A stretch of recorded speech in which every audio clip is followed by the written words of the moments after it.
The ending of Fantastic Beasts: The Crimes of Grindelwald was by far the best part of the movie. Although, that's not really a high benchmark to meet, but that's an issue for a separate video. The follow-up to 2016's Fantastic Beasts and Where to Find Them is driven by the question of Credence's identity, and it appears we might now know who he is. And even massive Harry Potter fans were probably stumped by the reveal.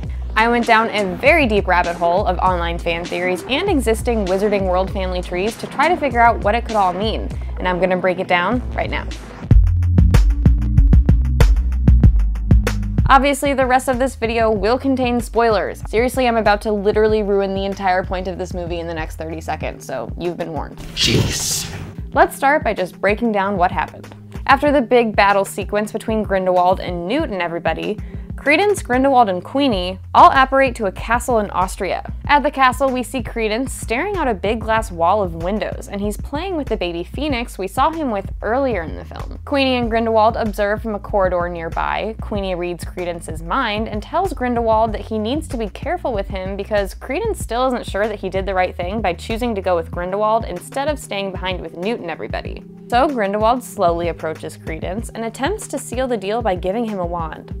Isn't he nice?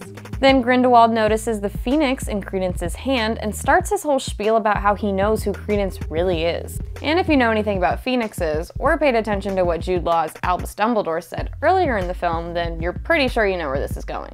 Next, Grindelwald says something about your brother to Credence, and it cuts to Albus. Then it cuts back to Credence as Grindelwald tells him his real name, Aurelius Dumbledore. Now, even if you're a big fan of Harry Potter books and movies, you're still like, who? Because up until this point, the only known siblings that Albus Dumbledore had were his brother Aberforth and his younger sister Ariana. Oh, and if you're having a meltdown over this piece of information right now, welcome to actor Ezra Miller's world. That would be the under-exaggeration of the millennia. Yeah, and I'm talking about this millennia that we haven't even seen part of. No, I had a serious meltdown that I'm still having now. Nice. Welcome. So apparently, Credence is Albus Dumbledore's brother. Maybe, but then again, probably not. Let's face it, Grindelwald isn't exactly a trustworthy dude. And one of the most popular theories about the ending suggests Grindelwald wasn't actually talking to Credence when he said your brother. He was talking to Dumbledore's sister, Ariana. Oh bloody hell, here we go.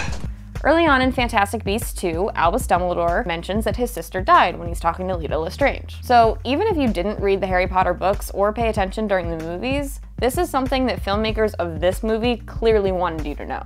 We know from the Harry Potter and the Deathly Hallows that she died in a three-way duel that broke out between Grindelwald, Albus, and Aberforth. She tried to stop the duel, but she was unable to control her magic, so she was inadvertently killed. Does that unable to control magic part sound familiar?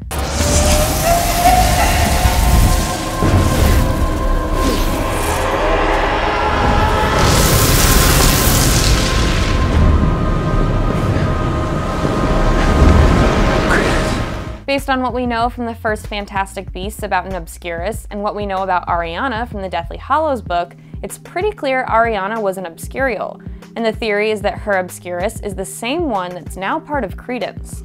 So when Grindelwald says your brother, he's talking to Ariana's Obscurus, not to Credence. While I think this theory is super intriguing, it still doesn't explain why Grindelwald calls Credence Aurelius Dumbledore, but what can you do? Another theory suggests that Grindelwald is just straight up lying to Credence, and Ariana could have nothing to do with it. Others are choosing to ignore the whole your brother statement, and they think that Aurelius Dumbledore could be Ariana's son, but I don't have time for that. There are definitely a lot of questions and theories going around, so let us know what you think all this means in the comments below. And as always, subscribe to CinemaBlend for more videos just like this one.